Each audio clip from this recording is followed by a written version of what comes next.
So I guess maybe it was starting to happen then, and I was aware of it, but it never was something that I decided that I would jump on board with. And believe me, Craig, it's a lot easier to jump on board than to swim upstream. This is dumb. This is not right. And you guys are doing something about it. And, Gabe, I think it kind of started with you. You left your position and you said, I want to do this thing and not bend the knee. Is that right? Yeah. I just, long story short, I, dreamed of working for Jim Lee since I was a little kid. He hired me at DC Comics in my late 20s. I worked there for the better part of 15 years. They got a little bit too woke for me, so I walked off of a Superman book, actually. Dean noticed that in the news. He contacted me. We became, even though he's a Buffalo Bill and I'm a Denver Bronco fan, we became friends anyway. And he helped me promote my first independent comic, Truth, Justice, American Way.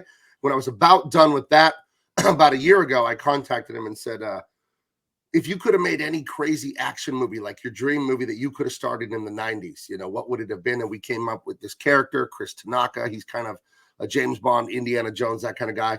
And I pitched Dean a plot. He loved it. And I'm putting the finishing touches on the InDesign file today and getting it to the printer. So it's been a long journey, but if you order it now, this thing's going to the printer, I think Wednesday, actually. So yeah, we're at the end of a long journey here. It's a great throwback to 80s and 90s action adventure. Good is good, evil is evil, beautiful women, explosions, fast cars, and a deep story about fathers and sons and doing the right thing, no matter how terrifying it is. It's about heroism and inspiration. So what do you think, Dean, of this project? I think all the things you said obviously are very, very true. But for anybody who's looking at it just from a visual perspective, it's gorgeous. Like, here's just a couple little ideas, little things that we have in there. It's just gorgeous. It's really, really beautifully illustrated. And the story is, I think, fantastic. It's a lot of fun. But that's one of the things that struck me. It's just how gorgeous this thing is to look at. Some of the panels are just ridiculous. I could have the panel behind me or on the wall. It's so cool looking. So it's a lot of fun. I'm super proud to be part of it. Gabe's done an unbelievable job. Akion, our illustrator, has done an incredible job. I'm over the moon excited for it. So it reads like a movie, feels like a movie, and after I read it, I felt like I watched a movie. So it's a movie that I liked. So it's pretty great, and I'm super proud. That's how I wrote it. It's obviously what I had in mind was 80s and 90s action movies. So this is ended up being 110 pages of story. The graphic novel itself will be 116, I think. But 110 pages short, and it's about like an hour and a half awesome action movie from the 80s and 90s. And I did the coloring and the lettering and the writing. And my friend Akion, he's like a 30-year veteran of animation and comics. He did the black and white illustration. And like I said, I'm literally just wrapping it up today. I'll be putting the final touches on the file for the printer, sending it over to them, getting a once-over, and we're golden. So you will get it soon if you order. I think the books get to me in middle of March, and I start mailing them out then. So yeah, it's going to be awesome. Where can everyone go to order it? BigManComics.com. That's my website there. That's my publishing company, Big Man Comics. It's easy to remember because I'm a big man. So it's BigManComics.com. I am. So go there, get Dean Cain, All-American Lawman today. You'll be thrilled. You'll love it. Guys, this is what they took away from you. This is that action and adventure that you love. We're giving it back to you. You're welcome. Okay, well, let's talk about it. You said this is what they took away from you. Right? Yes. That's a pretty powerful statement. So when did you guys start specifically? Dean, your career started in the 90s. Gabe, you're what, 42, 43? Like 45. You're around 45. Okay. Well, you don't look a day over 42, 43. So you guys, when was it? Did you guys notice in your respective industries kind of this shift in culture to where you're like, this isn't the way it's been? Was it in the mid 2010s, like a lot of people say, or was it before that? Well, I can't put my finger on exactly when it took place. It was really slow, pernicious little thing that just started building. And I've never been somebody who really succumbs to that. So I didn't pay much attention to it. And I continued to speak my mind and do the things that I do and say the things that I say. I think it happened. I can't remember when it was, but it was under President Obama during his term when they started to demonize police officers. I just happen to know a lot of people who were police officers and ex-military and guys like that. And they took tremendous offense to it. Then I started seeing this weird dynamic shift. It's why I became a police officer shortly thereafter, by the way. So I am a currently sworn deputy sheriff in Frederick County, Virginia, for real.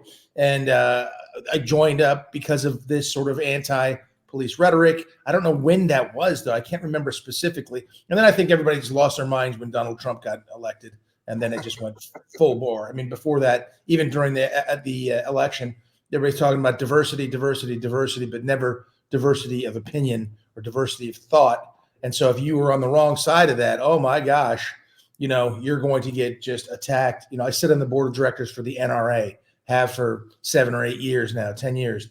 And I've been a police officer for 10 years almost. So I'm a target for those who scream, it's all about, bad policing and it's, and guns are bad and et cetera, et cetera, et cetera. So I've been an outspoken critic of those things. I'm a history major. I went to Princeton University. I've been all over the world. I studied everywhere. I was with our troops in Iraq in 2005.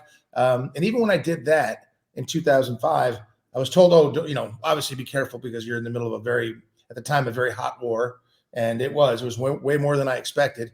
But people were like, against the, military being there and I was like, look, this is just about our men and women. The reason I'm over there was to support our men and women in uniform. So I guess maybe it was starting to happen then and I was aware of it, but it never was something that I decided that I would jump on board with. And believe me, Craig, it's a lot easier to jump on board than to swim upstream as a salmon against the river because they just want to silence you. I think I've been canceled 56 times now. And I've been called every name in the book, bigot, racist. You name it. I've been called all of them. And all of it's untrue. It's just crazy. It's just having a different opinion. So I don't know when exactly it took place, but it was certainly, I was aware of it even in 2005 a little bit. So it's been this slow, pernicious little build. And now it's gone full insanity. And I think the pendulum is swinging back. However, shows like yours, books like the one we're coming out with, different movies and things are, fighting against it. Even Top Gun Maverick made a big difference. That stuff is sort of pushing the pendulum from the far left back toward the middle where it should be. Mm-hmm. Okay. What about yourself? I noticed it, working in the comic book industry in that second Obama term, like the 2010s, the early 2010s, like 12, 13. I noticed it since I was a kid, like political correctness, but we used to make fun of it in the 90s. There's a great clip, you could search for it on YouTube, of the Kids in the Hall, who I love, the sketch comedy group, where it's an art school and they're doing some nude life drawing and some feminist, whatever, stands up and says all the talking points that they say nowadays, but it's played for laughs in this clip. They're just making fun of the far left person. And now it's like, that's what's being enforced. But I noticed it in comics in the early 13, 14, but it was still kind of like, whatever. And then it just kind of encroached. And eventually they're telling me that we're making anti-American Superman whose underage son's sexuality is going to be the focus of the book. And I'm like, see you guys later. Good luck with that. So I'm not doing stuff with underage kids and all that weirdness. No, thank you. That's not what I do. I would tell people, I don't want, you got to knock on my office, kids, before you come in grandpa's office here when I'm working on comics. I don't want that. You know what? I want to be proud of what I do. I put my dad's name on this. That's, our family name. I don't want to put my name on filth. So I thank God to have made good friends with Dean and make wonderful, entertaining stuff. And it isn't boring. We're not some Melba Toast, goody two-shoes kind of comic. It's like Indiana Jones. Bad guys get shot and killed and all that. But we're not doing the over-the-top, sex and gore and cursing and all that. So you can read it to kids and you'll feel safe handing it to a kid. But as an adult, you'll be fully entertained reading it. So it's riding that line of Indiana Jones and Star Wars, the original ones, not the new Star Wars and new Indiana Jones. So that's what we want, because that's what we need, because I know that stories inspire people. So it's so important to have some fun, and that fun is the medicine, the sugar to help the medicine go down to give a great, inspiring story. The fun is a big part of it too. Yeah. It's that moment when Han Solo, and Princess Leia were there, and she's like, "I love you," and he says, "I know." That sort of stuff. Those things, those moments are throughout. Gabe's done a great job of weaving that stuff in there. Really. Yeah. Moonlighting sort of dialogue, really, or I guess Blab's Moonlighting was a show way back in Charles Bronson. It was it was after Charles Bronson. I have heard of it. You don't think Disney thought it would be fun to have old man Indiana Jones and a wife beater shaking his baseball bat at kids playing loud music, which is a real scene from that new movie? Yes. It opens up with it. Yes. Yeah. Literally how they open up to modern Indiana Jones, like where he's at. Oh, I don't want to watch He's that. he's sleeping in a chair. You know, like you see your old man sleeping in a chair. He's in a wife beater and his boxers, and he gets woken up to like loud kids partying and having a good time. And he shakes a baseball bat at him, telling him to quiet down. Yeah. Sounds entertaining.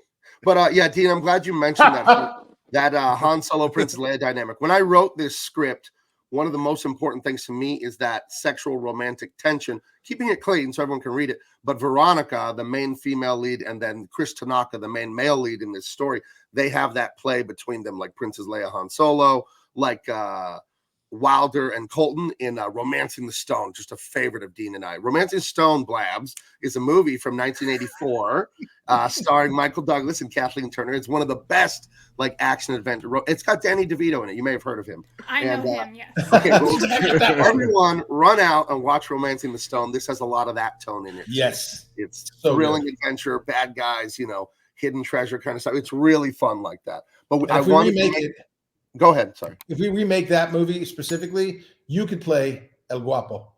Yes, that's right. Well, El Guapo Dean- does mean the handsome one. So It does. Yes.